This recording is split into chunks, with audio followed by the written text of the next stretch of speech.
ஆண்டவராக இயேசு கிறிஸ்து நாமத்தினாலே இந்த நாளிலே உங்களுக்கு வாழ்த்துக்களை தெரிவித்துக் கொள்கிறேன். சந்தோஷமாக இருக்கீங்களா? ஆண்டவர் இந்த நாளிலே நம்முடைய வாழ்க்கையில் ஏன் ஒரு அதிசயத்தை செய்யலைன்னு சொல்லி கவலைப்படுறீங்களா? இன்றைக்கு அந்த அதிசயங்களை காண பண்ணுகிற தேவன் நம்ம கூட தாங்க இருக்கிறாங்க.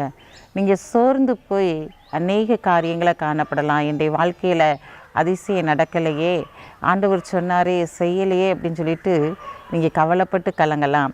இன்றைக்கு ஆண்டவர் உங்களை பார்த்து சொல்கிறாரு, சங்கீதம் 77:14, அதிசயங்களை செய்கிற தேவன் நீரே, ஜனங்களுக்குள்ளே உம்முடைய வல்லமையை விளங்க பண்ணினீர். அவர் அதிசயங்களை செய்கிற தேவன், அவர் ஒருவர் மாத்திரம்தான் உங்களுடைய வாழ்க்கையில் அதிசயங்களை செய்ய முடியும். எனக்கு அதிசயமே நடக்கலை அப்படின்னு சொல்லி சோர்ந்து போயிட்டீங்களா? இன்றைக்கு அதிசயங்களை செய்கிற தேவன் அவர் ஒருவர் மாத்திரம்தான் என்று சொல்லி ஆசாப் தன்னுடைய சங்கீதத்தில் எழுதுகிறதை பார்க்கிறோம். ஆம் பிரியமான சகோதரனே சகோதரியே, உடைய வாழ்க்கையிலே அவர் அதிசயங்களை விளங்க பண்ண போகிறார். அது மாத்திரமல்ல, அவருடைய வல்லமையையும் உங்கள் குடும்பத்தின் மூலமாய் விளங்க பண்ணுகிற தேவனாய் இருக்கிறார். ஏன்னா ஜனங்களுக்குள்ளே உடைய வல்லமையை விளங்க பண்ணினீர்.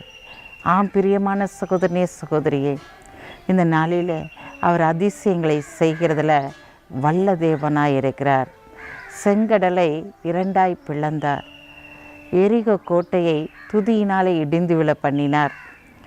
இன்றைக்கு அதே தேவனாகிய கர்த்தர் உடைய வாழ்க்கையில் என்னென்ன காரியத்தில் அற்புதம் செய்ய வேண்டும் என்று சொல்லி நீங்கள் ஜெபித்து புலம்பிக் கொண்டிருக்கீங்களோ, அந்த காரியத்திலே அவர் அற்புதத்தை செய்து உங்களை கனப்படுத்த போகிறார்.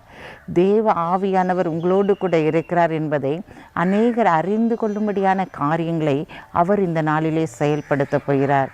சோர்ந்து போகாதீங்க, திடமானதாக இருந்து உங்கள் காரியங்களை செய்யுங்க. அவங்க கூட இருந்து உங்களை அதிசயங்களை காண பண்ணுவார்.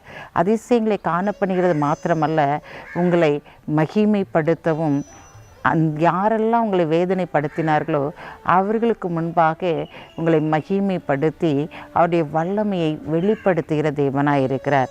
ஏன்னா அவர் ஒருவர் மாத்திரமே அதிசயங்களை காண செய்ய முடியும். அவர் ஒருவர் மாத்திரமே மரித்தவனை உயிரோடு எழுப்பி ஒரு அதிசயத்தை காண செய்தார். இன்றைக்கு உங்களுடைய வாழ்க்கையில் என்னென்ன காரியத்தில் அதிசயங்களை எதிர்பார்த்து சோர்ந்து போயிருக்கீங்களோ, அந்த காரியத்திலே ஆண்டவர் அதிசயத்தை காண பண்ணுகிறவராய் கடந்து வந்திருக்கிறார். கலங்காதீங்க, அவர் உங்கள் கூட இருக்கிறபடியினால் எந்த இடத்துல உங்களை வெட்கப்படாதபடிக்கு நேர்த்தியாய் அவர் நடத்தி உங்களை கனப்படுத்துவார். கண்களை மூடி ஜெபிப்போம். அன்புள்ள ஆண்டவரே, இந்த நாளுக்காக உமக்கு நன்றி செலுத்துறையா. இந்த நாளிலும் உங்களுடைய பிள்ளைகள் அநேகர் இன்டர்வியூக்காக கடந்து செல்வாங்கப்பா. வேலை கிடைக்கலையேன்னு சொல்லி துக்கித்து கொண்டு இருப்பாங்கப்பா. ஆண்டவரே, இந்த நாளில் தகப்பனே, நான் எத்தனை முறை ஆண்டவரை நான் வேலை செய்ய வேண்டும் என்று சொல்லி எதிர்பார்த்து ஆண்டவரே நான் இன்டர்வியூ அட்டன் பண்ணுகிறேன், ஆனால் எனக்கு வேலை கிடைக்கலேன்னு சொல்லி கலங்கி தவிப்பாங்கப்பா.